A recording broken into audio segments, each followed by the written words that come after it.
कि हमारी चेती हुई चीज नहीं होती, लेकिन होता क्या है, जो मालिक को मंजूर होता है वही होता है, लेकिन सही समय पर होता है। जो गुरमुख होते हैं, जो परमार्थ को जानते हैं, परमार्थ के मार्ग पर चलते हैं, वो इस बात को बेखूबी समझते हैं कि मालिक की रज़ा, मौज और मेहर जो होती है, उससे ज़्यादा अगर इंसान करना चाहता है या सोचता है या अपना बल, बुद्धि, चतुराई प्रयोग करना चाहता है, असफल होता है। उसके लिए महापुरुषों ने राजा बलि का उदाहरण पेश किया कि बलि इंद्र के राज को चाहता था। उसने 100 यज्ञ पूरे कर लिए थे। 101 यज्ञ अगर पूरे कर लेता तो उसको इंद्र का राज मिल जाता, लेकिन वो मालिक को मंजूर नहीं थी। अब मंजूर क्या था, क्या नहीं था और क्यों नहीं थी, संसारी लोगों के लिए वो दुख का कारण बन जाता है, लेकिन जो धर्म आलंबी और आध्यात्मिकता को समझते हैं वो उसमें भी बेहतरी खोजते हैं। क्यों खोजते हैं? वो जब भी कोई ऐसी कार्रवाई होती है, वो सोचते हैं कि मालिक ने जो मेरे निमित्त मेरे लिए किया है वो बहुत अच्छा किया है, जो मेरे लिए भेजा है वो सबसे अच्छा तोहफा भेजा है, जो अच्छा होना था मेरे लिए, जो गुणकारी है, लाभकारी है, जो मेरे फायदे का है, वही हुआ है और वही होता भी है। लेकिन दुनियादारी के लोग सोचते हैं और शिकायत करते हैं, कभी वो कर्म का नाम लेके कहते हैं कि मेरा कर्म ऐसा था, कभी वो ईश्वर को दोष देते हैं कि परमात्मा ने अच्छा नहीं किया, कभी अपने भाग्य को नाम लेके कह देते हैं मेरे भाग्य में ऐसा लिखा था। ऐसे लोगों को पछतावे के सिवाय हाथ कुछ नहीं लगता है। लेकिन संतों ने बड़ी सोच समझ के सच्ची, अच्छी और बड़ी सरल बात बताई है कि तुम अपना आपा जब अपना सर्वस्व सतगुरु को, मालिक को सौंप देते हो, फिर आपकी चिंता करनी व्यर्थ होती है। जब अपना आपा सौंप ही दिया है, उसमें दुख हो, सुख हो, भला हो, बुरा हो, लाभ हो, हानि हो, नफा हो, नुकसान हो, आपका नहीं होता है। अगर फिर भी आप अपना मानते हो तो फिर आपने अपना आपा सौंपा नहीं है।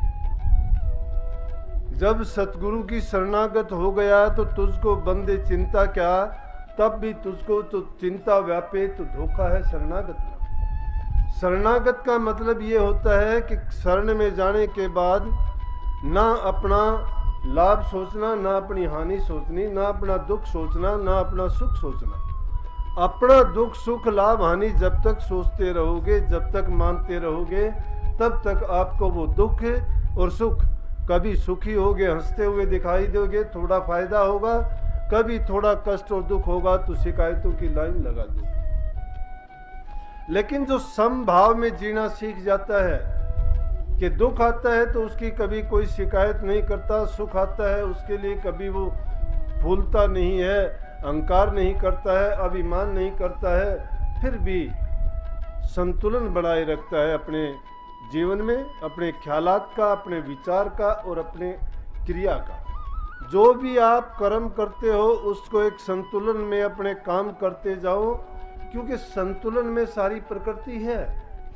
जब प्रकृति सारी संतुलित है, 5 तत्व 3 गुण से निर्मित है सारी ये, थोड़ी सी भी अगर इसमें कोई तब्दीली होती है या थोड़ा सा भी इम्बैलेंस होता है, संतुलन बिगड़ जाता है, उसी जगह पर यूं समझो कि बर्बादी का कारण बनता चला जाता है।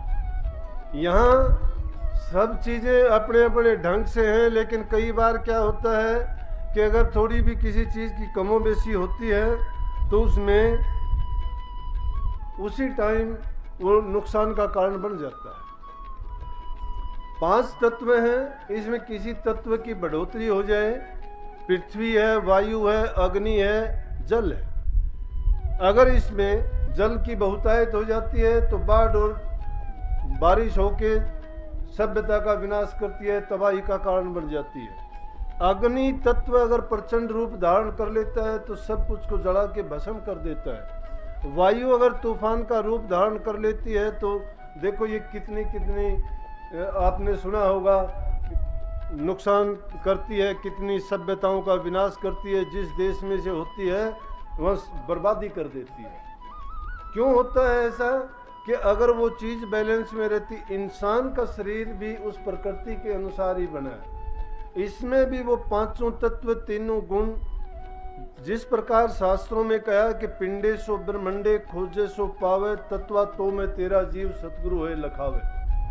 जिस प्रकार से प्रकृति का संतुलन बना हुआ है उसी प्रकार से इंसान के शरीर में भी पांचों तत्व और तीनों गुण से ये शरीर निर्मित है, उनका भी सबका संतुलन है।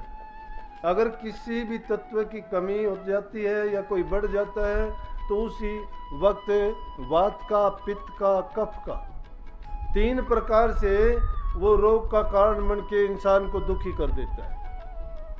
कहने का मतलब ये है कि हम अपने लाभ के लिए, निजी हित के लिए जब बात सोचते हैं उसमें हमें दुख सुख होता है, लेकिन मालिक जो फैसला देता है वो बहुत सोच समझ के देता है, उसको सारी सृष्टि की चिंता है।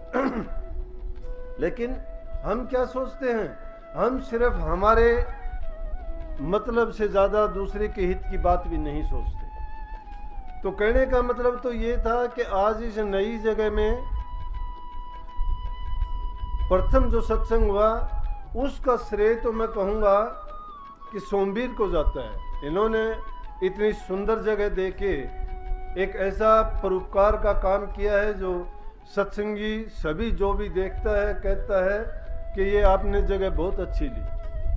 तो इसमें सोमवीर सिंह का ऐसा योगदान रहा कि इन्होंने ये जगह देख के कहा कि आश्रम के लिए, आपके लिए बहुत अच्छी जगह रहेगी, क्योंकि ना इसमें कोई भराई का काम था, बस्ती से थोड़ी दूर भी है, मेन रोड की जगह है, हर प्रकार की सुख सुविधा सत्संगियों के लिए, किसी प्रकार की भी इसमें असुविधा का कोई प्रश्न ही नहीं है। तो वहाँ से इस जगह पर इस आश्रम को लेके आए। लेकिन इसके निर्माण की कहानी भी मैं बताऊं आपको कि जब दादरी के आश्रम का बना था, रामोतार की माँ ने और इसके पिताजी ने जगह दी थी, वहाँ पे उनकी जगह थी, और वो जगह इन्होंने दान में दी थी। जब दान में दी थी उसके बाद में तो और जगह भी काफ़ी मोल लेके, कभी 200 गज, कभी 300 गज, कभी 400 गज, कभी टेढ़ी, कभी मेढ़ी, लेकिन जो जो ज़रूरत पड़ती गई वो काफ़ी जगह वहाँ खरीदी गई थी।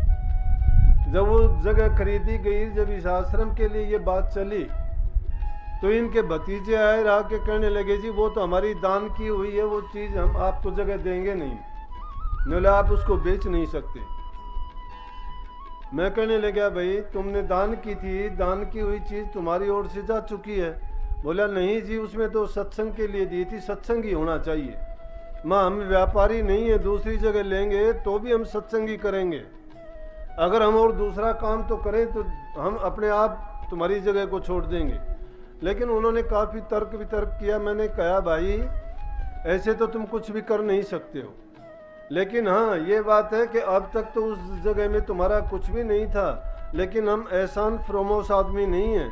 हमारा जो कोई इतना भी काम करता है, हमारा तो क्या काम है, इंसानियत के लिए काम है, मानवता के लिए काम है, समाज कल्याण के लिए काम है। जो समाज की भलाई का, इंसान के उपकार का कोई भी काम हो जिसमें दूसरे लोगों का हित हो, और हमारे से जो काम हो सकता है, हम किसी धर्म से नहीं बंधे हैं। सबसे बड़ा मानव धर्म है, और मानव धर्म क्या है कि दूसरे के दुख सुख का जो ख्याल रखता है, अपने हित और लालच के लिए किसी को कष्ट नहीं देता है, माँ बाप के वचन को मानता है, सेवा करता है, बूढ़े बुजुर्ग का इज्जत सम्मान करता है, धर्म को जो पालना करता है।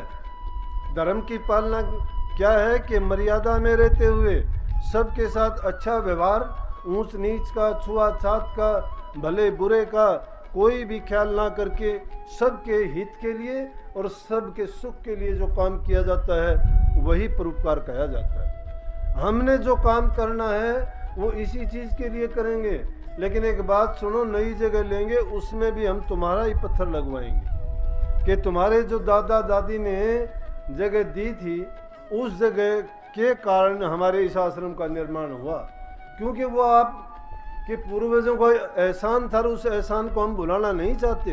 एक अच्छे काम की जिन लोगों ने नींव डाली थी, उस अच्छे काम को हम ये नहीं कहेंगे भुला देंगे। और अगर तुम चाहते ही हो तो तुम इकट्ठे करके ले आना कुछ लोगों को, तुम्हारे परिवार के या दादरी से जो मुख्य करके लोग हों उनको 5-10 आदमियों को ले आना। तुमने तो थोड़ी दी थी, हम सारी की सारी तुम्हें वापस दान में हम लिखवा के देंगे, ले लेना अगर तुम में इतनी ताकत हो तो। ताकत का मतलब ये नहीं कि कोई लड़ाई करनी थी, कहने का मतलब यह है कि दान की हुई चीज को हर कोई इंसान उसको नहीं झेल सकता है, पचा नहीं सकता उसको। पच इंसान को वही चीज सकती है जो हक हलाल की मेहनत की और अपने हिम्मत और अपनी जो खुद से कमाई हुई चीज उसको फायदा देगी।